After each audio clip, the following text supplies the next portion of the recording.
सभी को राधे राधे। दर्शकों, आप सभी का स्वागत है हमारे मंच पर। जैसा कि आप जानते हैं, यहाँ हम उन लोगों की आप बीती पर वीडियो प्रकाशित करते हैं जिन्हें या तो अपनी समस्या का सॉल्यूशन चाहिए या फिर जिनकी कहानी में समाज के लिए कोई संदेश छिपा होता है। आज भी हम एक ऐसी लड़की की कहानी लाए हैं जो एक ट्रैप में फंस गई और उसका फायदा उठा लिया गया। वह आज की युवा लड़कियों को यह बताना चाहती है कि जो गलती उसने की वही गलती कोई और लड़की ना दोहराए। अपनी जिंदगी तबाह होने से पहले रेड सिग्नल को समझे। वह कहती है कि जॉब दिलाने के नाम पर हरियाणा के एक शख्स ने मेरे साथ बड़ा धोखा किया।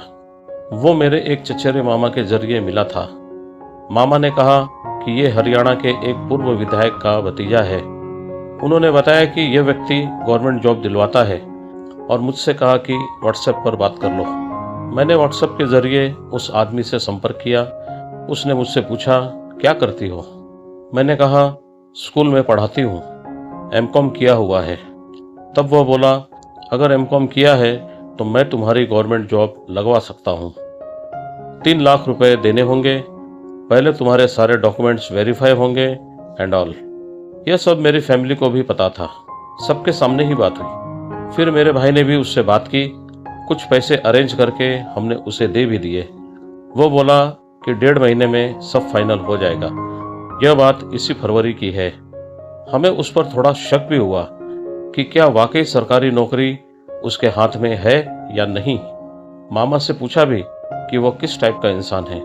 मामा ने कहा, मैं इसे जानता हूँ, अच्छा आदमी है, इसने पहले भी कुछ लोगों की जॉब लगवाई है। हमें लगा इतने कॉम्पिटिटिव टाइम में कोई सरकारी नौकरी लगवा रहा है तो देख लेते हैं। हमने उस पर ट्रस्ट कर लिया। फिर एक दिन उसने मुझसे कहा, एक वीडियो भेज दो जिसमें तुम खुद के क्वालिफिकेशन के बारे में अपना इंट्रोडक्शन देते हुए दिखो। वो वीडियो मेरी मम्मी ने बनाया था और मैंने उसे भेज दिया। वीडियो देखकर उसने बोला कि तुम्हारा नाम फाइनल हो गया है, तुम्हारा सिलेक्शन हो जाएगा। बस अब ओरिजिनल डॉक्यूमेंट्स वेरिफिकेशन करवाने के लिए जालंधर डीएवी यूनिवर्सिटी जाना होगा। मैं उसके लिए भी तैयार हो गई। वो शख्स शादीशुदा है, 2 बच्चों का पिता भी है। एक दिन उसने मेरी एज पूछी। मैंने कहा 29। बोला, मेरी भी उतनी ही है, मेरी शादी जल्दी ही हो गई थी। मैं उसे भैया ही कहती थी और उसे इससे कोई दिक्कत नहीं थी। लेकिन जब 20 फरवरी को जालंधर जाना था तो शाम को फ़ोन पर बात करते हुए वो अचानक बोला, मुझे भैया मत कहा करो, मेरे नाम से बुलाया करो। मुझे तब डाउट हुआ, रेड फ्लैग लगा, लेकिन मैंने इग्नोर कर दिया। सोचा मुझे इससे क्या लेना देना, मैं तो सही हूँ अपनी जगह। अगली सुबह जाने का समय हुआ। मेरी मम्मी ने पहले ही कह दिया था कि अकेले नहीं भेजूंगी, भाई साथ जाएगा। मैंने कहा ठीक है। जब मैंने यह बात उस शख्स को बताई तो पहले तो बोला, कोई प्रॉब्लम नहीं, साथ जा सकती हो। फिर बाद में बोला, गवर्नमेंट फ्लाइंग टीम हमें फॉलो कर रही है, इसलिए गाड़ी में 2 से ज़्यादा लोग नहीं होने चाहिए। उसने एक आदमी से बात कराई और बोला, खुद इससे पूछ लो। वह भी बोला, हाँ 2 से ज़्यादा लोग नहीं जा सकते। वो मेरे मम्मी के गले मिलकर बोला, आंटी मुझ पर भरोसा रखिए, ये मेरी अपनी ही है, मैं आपके बेटे जैसा हूँ, चाहे तो मामा से पूछ लो मैं कैसा इंसान हूँ। ऐसे वो हमारी फैमिली का भरोसा जीत गया और फैमिली ने मुझे उसके साथ भेज दिया। घर में चाय भी पीकर गया। रास्ते में गाड़ी स्टार्ट होते ही 10 मिनट बाद बोला, चालाक को इंग्लिश में क्या कहते हैं? मैं फिर भी उसके मन की बात नहीं समझ पाई, बस हंसी में टाल गई। गाड़ी में उसने अजीब से सॉन्ग्स लगा लिए। मुझे एंजाइटी होने लगी। रास्ते में मुझे वॉमिटिंग भी हुई। मैं सोते सोते ही गाड़ी में गई। वो कह रहा था कि अगर 4 बजे तक पहुंच गए तो डॉक्यूमेंट्स वेरीफाई हो जाएंगे। यूनिवर्सिटी में किसी से बात भी कर रहा था।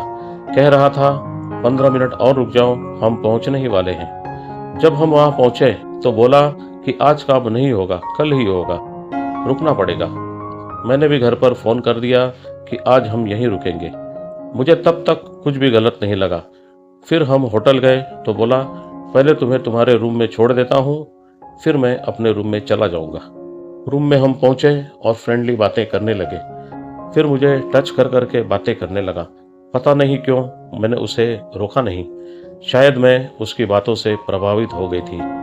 फिर धीरे धीरे उसकी हरकतें बढ़ने लगी, लेकिन फिर भी मैं समझ नहीं पाई या समझकर भी अनजान बनती रही और वो मेरे साथ गलत करने लगा। कितनी हद तक वो जाएगा इसका मुझे अंदाजा नहीं था। मैंने भागने की कोशिश की, लेकिन फेल रही। उसने मुझे जोर से पकड़ लिया। मैंने विरोध किया, पर कब तक करती। अंत में मेरा सब्र टूट गया और उसने अपनी हसरत पूरी कर ली। मैंने इससे पहले किसी से संबंध नहीं बनाए थे, शायद इसलिए मैं भी उसमें खो गई। बाद में तो उसने जो चाहा मैंने वो किया। रात भर हम दोनों भरपूर संबंध बनाते रहे, लेकिन मैं नहीं समझ पाई कि उस वक्त मैं क्यों शांत रही। शायद मैं भी उस पल में बहक गई थी। अगले दिन मुझे खुद से घिन आने लगी, पर अब गिल्ट करने का कोई फायदा नहीं था। जो होना था वो हो चुका था। वो बड़ी ही चालाकी से मुझे फंसा चुका था। मैं एक प्रॉब्लम को सॉल्व करने गई थी, पर एक नया ट्रॉमा लेकर लौटी। वापस आकर भाई और मम्मी को बताया कि मेरे साथ बदतमीजी हुई है, लेकिन पूरा सच नहीं बताया। मैं जानती हूँ ऐसी स्थिति में और कुछ कर भी नहीं सकते।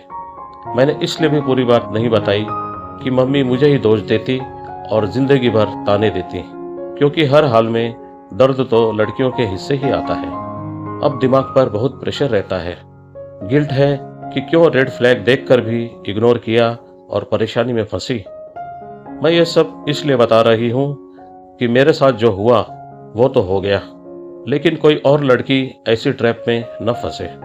बाद में उस शख्स ने कहा कि मैं तुमसे शादी करने को तैयार हूँ, चंडीगढ़ में फ्लैट ले लेंगे।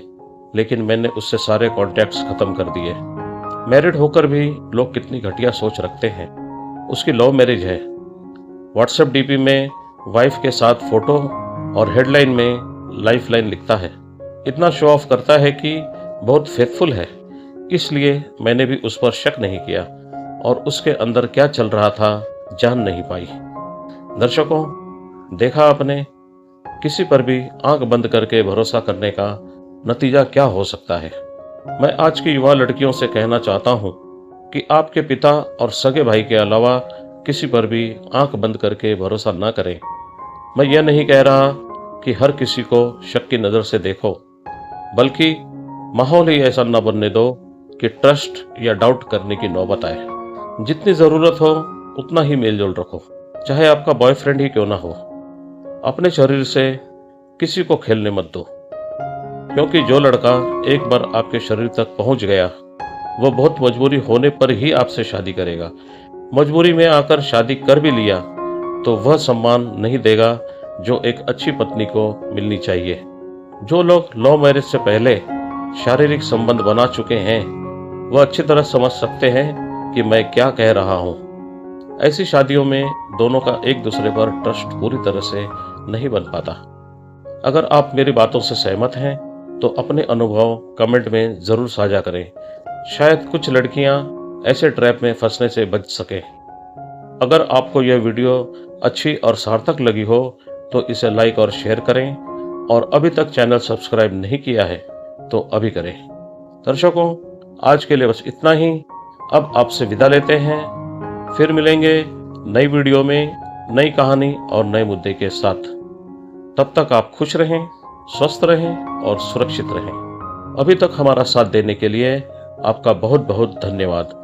आपका दिन शुभ रहे। सभी को हमारी राधे राधे।